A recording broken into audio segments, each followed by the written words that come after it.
అలుగకురా పిలువకురా నలుగురిలో నన్ను రాజా పలుచన చేయకురా అని పాట పాడినట్టే చేస్తున్నారు కాంగ్రెస్ పార్టీ లీడర్లు. ఇంతకు ఎవరు అలిగిండ్రు, ఎవరు బతిలాడుతున్నారు అనేది తెలవాలంటే మనం జగిత్యాల జిల్లాకు పోవాల్సిందే.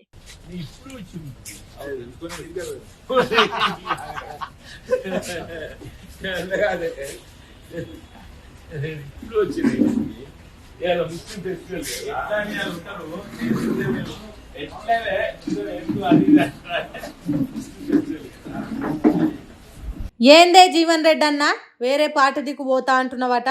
కన్న తల్ల సొంటి కాంగ్రెస్ పార్టీకి రాజీనామా చేసేదానికి ముహూర్తం కూడా ఫిక్స్ చేసుకున్నావట. అట్లా ఎందుకు చేస్తున్నావే? పర్సన్స్ మీద ఉన్న కోపాన్ని పార్టీ మీద తీస్తే ఎట్లనే అని బుజ్జగించి పెరుగు బువ్వ తినిపించినట్టు చేస్తున్నారు కాంగ్రెస్ పార్టీ మంత్రులు శ్రీధర్ బాబు, అడ్లూరి లక్ష్మణ్, చొప్పదండి ఎమ్మెల్యే మేడిపల్లి సత్యంలు జీవన్ రెడ్డి సార్ ఇంటికి చేరుకొని సీనియర్ లీడర్కు ఇగురం చెప్తున్నారు. హైదరాబాద్లో జరుగుతున్న కాంగ్రెస్ పార్టీ మీటింగుకు జీవన్ రెడ్డి డుమ్మా కొట్టిండట. పార్టీ వాళ్ళు ఎవరు పట్టించుకున్నా పట్టించుకోకున్నా party incharge madam Meenakshi Natarajan ఊకోలేదట. అగో అట్లెట్లా మిస్ కానిస్తారు? ఎంబటే పోయి ఏం జరిగింది అరుచుకోండి అన్నట్టు ఆర్డర్ వేయంగా నీకు ఒగిట్లో వచ్చి వాలిండ్రు జీవన్ రెడ్డి సార్ ఇంటి ముంగట. అన్నేమో కానీ నువ్వు మాత్రం అలగకు, బుంగమూతి పెట్టకు. నీకేమైనా కావాలనుకుంటే డైరెక్ట్ గాంధీ భవన్కి వచ్చి అడుగు, నీకు న్యాయం జరుగుతుంది. 40 ఏళ్ళ నుంచి కాంగ్రెస్ పార్టీని కాపాడినవు, ఆ సోంటి సీనియర్ లీడర్వే పార్టీ నిడిసబెడితే ఎట్లనే జీవన్ రెడ్డి అన్నట్టు బతిలాడిండ్రట. ఈ ముచ్చట ఇట్లుంటే తన మీదనే గెలిచిన బయటి పార్టీ ఎమ్మెల్యేలను పార్టీలో ఏర్పించుకొని తనను చెడు కూడా ఆడుకునే తట్టు చేసిండ్రు. వచ్చే ఎన్నికలలో పార్టీ టికెట్ ఎవరికి ఇస్తుందో తెలియదు.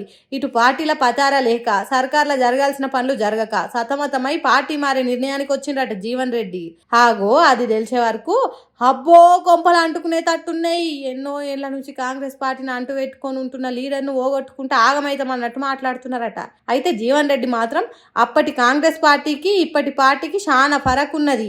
రాజీవ్ గాంధీ ఆశయాలకు తగ్గట్టు లేదు. ఆయన నిర్ణయం తీసుకున్నాక వచ్చి బాతిలాడితే ఎట్లా? చెరువు గట్ట దిగి నీళ్లు మొత్తం పోయినాక కట్టగడితే ఏం లాభం అన్నట్టే ఉన్నదట. మరి ఆఖరికి ఏం జరుగుతుందో చూడాలి. ఎన్నో ఏండ్ల కింద ఒసే రాములమ్మ సినిమాల దాసరి నారాయణమూర్తి పాయసంలో జీడిపప్పు తినే వాళ్లకు సామి మా గంజిలోని ఉప్పు చూసి గులుగుడెందుకు అని పాటలు పాడిండు. అప్పుడు ఆ రోజుల్లో ఇవ్వని అందరూ అనుకుంటారు కానీ బీదోళ్ళ తిండి మీద గులుగుడు మారలేదు. కాకపోతే దాని రూపం మార్చుకొని ప్రవచనాల రూపంలో మన ముంగట్టుకు వస్తున్నాయి. పేదోడికి పౌష్టికమైన ఆహారం పెడితే కూడా ఓర్వని మనుషులు తయారైతుండ్రంటే ఏమనాలి? ఇగో ఈ పెద్ద మనిషిని. మధ్యాహ్న భోజనం ముఖ్యమైనది, చదువు మిధ్యాహ్నం అయిపోయింది. చదువు ఎవడికి అక్కల్లా. భోజనంలో గుడ్డెట్టారా, గడిది గుడ్డెట్టారా? అన్నం తినేవాడు కొడుగుడు పెట్టడం ఏంటంటే బుద్ధి ఉందా లేదా? చదువుకోమని లేకపోతే వెళ్ళిపోమని చెప్పండి. కొడుకుడు కోసం వస్తావు నువ్వు? అయ్యా గరికపాటి గారు, ఏంది సారు మీ కండ్లమంట? ఎందుకు సారు మీకు అంత అక్కసు? కడుపు మంట ఎందుకు గురువు గారు?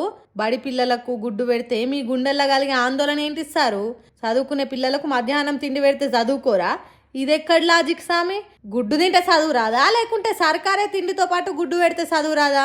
గుడ్డు వల్లనే చదువు రాదనేది ఎక్కడ లేదు కదా సారు. మీరెందుకు ఇట్లా మాట్లాడుతున్నారు అంటే సర్కార్ బడులకు వచ్చేది బీద బిక్కి పిల్లలు, వేలకు వేలు లక్షలకు లక్షలు ఫీజులు కట్టి ప్రైవేట్ బడులలో చదువుకోనోళ్ళు. వాళ్ళకు పౌష్టికమైన ఆహారం పెడితే మీకు మింగుడు పడతలేదు, అందుకే ఇంత అక్కసెల్లగక్కుతున్నారు. అంతేనా సారు? ఇంకేదో అంటున్నారు సర్కార్ బడుల చదువుల గురించి. చెప్పుండ్రి. పిల్లలకు భోజనం పెట్టడం ఏంటంటే వాళ్ళ భోజనాలు వాళ్ళు తెచ్చుకోవలేదు మానేమానండి. అంటే పిల్లలకు భోజనం పెట్టి పుస్తకాలు ఇచ్చి యూనిఫార్మ్ ఇన్ని ఇస్తే వాడు చదువుతాడా? శోభనం పెళ్లి కొడుకులో మంచం ఎక్కి కూర్చుంటాడు. ఎందుకు చదువుతాడు వాడు? విద్యార్థికి ఎన్ని సౌకర్యాలా అవసరమా? చదువు రావట్లేదు ఎవరికి, భోజనాలే వస్తున్నాయి. అవు సారు, సర్కార్ బడులలో ఉన్నన్ని సౌకర్యాలు ఏ కాన్వెంట్ స్కూళ్ళల్లో లేవు సారు. పిల్లలు రాజభోగాలు అనుభవిస్తున్నారు గురువు గారు.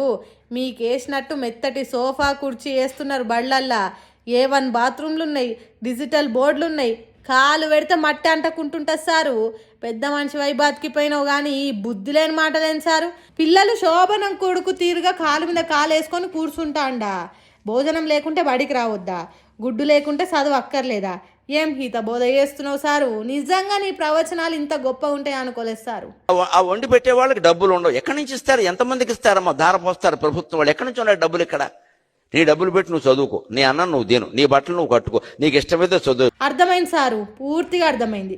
ఎవల బట్టలు వాళ్ళే కుట్టుకోవాలి, కట్టుకోవాలి, ఎవల తిండి వాళ్ళే తెచ్చుకోవాలి, ఎవల పుస్తకాలు వాళ్ళే కొనుక్కోవాలి. అట్లయితేనే చదవాలి, లేకుంటే అక్షరాలు నేర్చుకునే అర్హత లేదంటావు, అంతేనా? ఎప్పుడో వెనకట మీరు చదువుకునే దానికి పనికిరారా అని బడుగు బలహీన వర్గాలను చదువుకు దూరం చేసినట్టు మీరు కూడా అదే పని చేస్తున్నారు. కాకపోతే అప్పుడు డైరెక్ట్గా చెప్పేది, ఇప్పుడు మీరు ప్రవచనాల రూపంలో చెప్తున్నారు, అంతేనా సారు? అబ్బా, ఎన్నేండ్లకు మీ కడుపులున్న కాషాయపు ముచ్చట బయటేసిండ్రు సారు.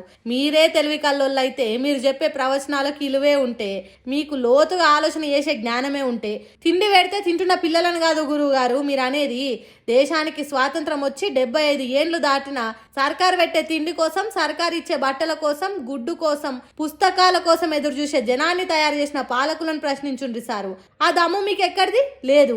ఎందుకంటే నువ్వు మాట్లాడేది వాళ్ళ మనసులున్న మాటలనే కదా.